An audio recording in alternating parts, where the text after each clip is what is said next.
Ils avaient un bunch l'un pour l'autre.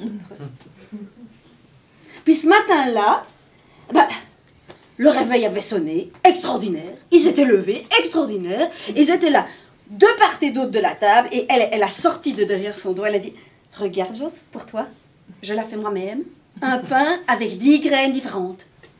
10 graines différentes, pour toi. » Jos, il a dit « Dis, je suis pas un oiseau, hein. » Le premier conteur que j'ai entendu, c'est Michel Hindenock.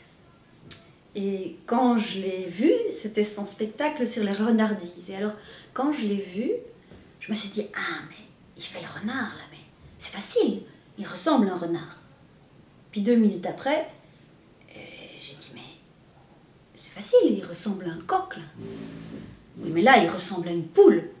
Puis là, je me suis dit « Ah, mais non, non, non. C'est ça, être un conteur, c'est tout à la fois.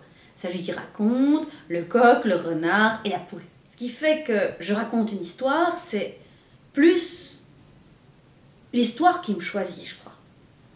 Souvent, je lis beaucoup d'histoires, parce que j'aime beaucoup lire, et puis, quelques mois après, je me dis « Ah, on dit déjà cette histoire-là !» Et ça me tombe comme ça, hein. Je marche sur le trottoir, et puis, je me dis « Mais c'est pas vrai cette histoire-là. Où est-ce que je l'ai lue ?» Puis après, je ne trouve pas, je cherche. Je cherche surtout l'histoire, je cherche qu'est-ce qu'elle me fait, et pourquoi je dois la raconter, et qu'est-ce qui m'intéresse, et qu'est-ce qui me fait vibrer, en fait. Et ça peut durer longtemps, mais c'est toujours les histoires qui me choisissent. Il y a une femme barbue, et c'est une reine de la mer. Parfois, elle agite les vagues, elle secoue les bateaux, et des hommes tombent. Alors elle les regarde tomber, et quand il y en a un qui lui plaît, elle le choisit comme mari. Les histoires me surprennent toujours. Je suis un peu spectateur de ce qu'elles produisent en moi et de ce que ça me fait dire, de ce que ça me fait raconter. Chevalier, est-ce que vous voulez m'épouser? Et à ce moment-là, les oiseaux se sont arrêtés de chanter, les rivières se sont arrêtées de couler, le cœur de Gauvin a arrêté de battre, et lui, il a commencé à marcher. Pas elle, non, mais pas elle. J'ai promis, c'est vrai, j'ai promis, mais pas elle, non. Pas elle. Il l'a regardée, elle était toujours là. Elle avait un œil qui suppliait et l'autre qui ne disait rien. Alors il s'est approché d'elle et il a dit oui. Mon endroit où je réfléchis le mieux aux histoires, c'est dans mon bain. Donc je me mets dans le bain, puis je réfléchis à mon histoire. Alors je remets de l'eau chaude. Puis je réfléchis, ça prend des heures parfois. Mais c'est là, quand je suis complètement en dehors du monde, de mon monde, de la réalité, dans l'eau comme ça, que je rêve le mieux en fait. Elle s'appelait Nini. Et elle avait des petites taches de rousseur, des cheveux roux. Et la petite Nini, eh bien, elle obtenait de son papa tout ce qu'elle voulait.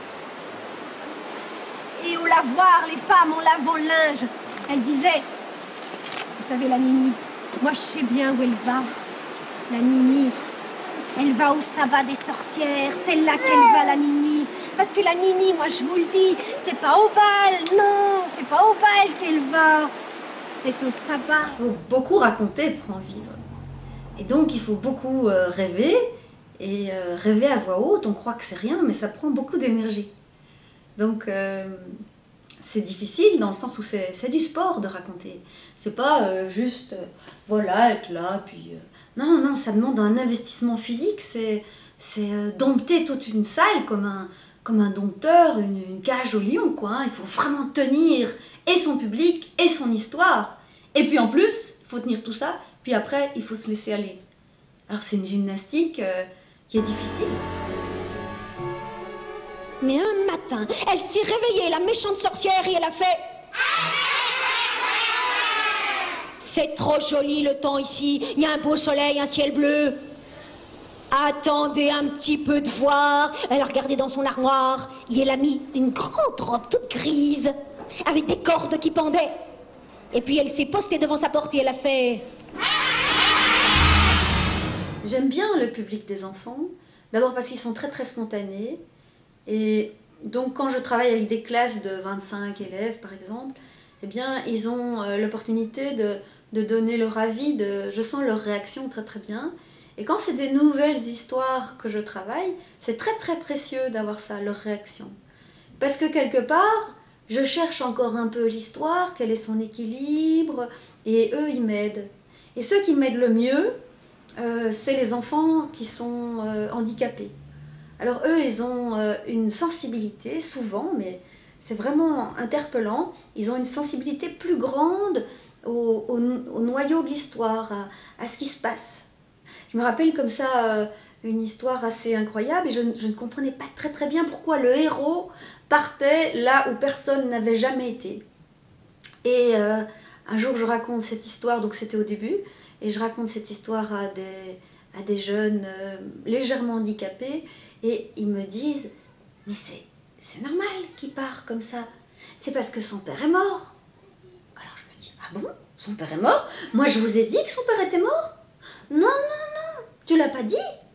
Mais il est mort? » Alors j'ai réfléchi, je me suis dit « Ah oui, c'est évident que dans cette histoire, on ne parle pas du père et que chaque personne qui croise lui dise « Ah, tu ressembles à ton père. » Et donc ça veut dire que le père est mort.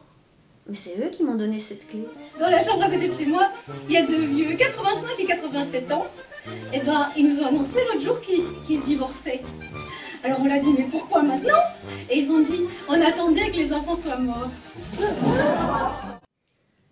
Alors ce public des Haumes, c'est vraiment particulier parce que quand je vais les voir, je suis contente d'être vivante. Je suis fière. Je suis fière de pouvoir aller dans les Haumes et de leur raconter des histoires parce que c'est indéniablement la preuve que je suis utile à quelqu'un, à quelque chose. Parce que ça leur fait tellement plaisir quand je viens et quand je raconte des histoires. Je les sens tellement heureux. Il y en a un, chaque fois que j'arrivais, il pleurait. Alors je lui disais, mais il ne faut pas pleurer, hein, Jean-Marie. Et il me disait, mais c'est de bonheur que je pleure. Alors ça, des choses comme ça, ben, on se sent heureux d'exister, quoi.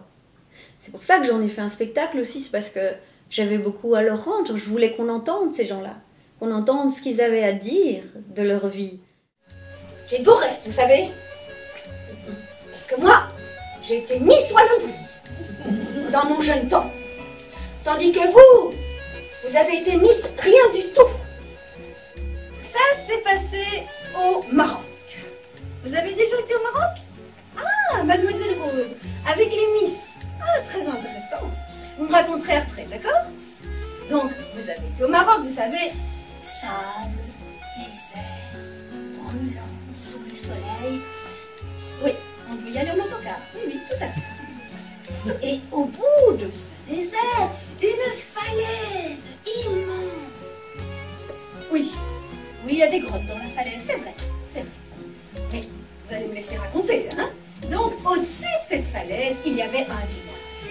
Et le chef de ce village, il était grand, il était beau. Miss Violette, sentez bon le sable chaud, hein? C'est l'histoire d'un vieux qui cherche un trésor.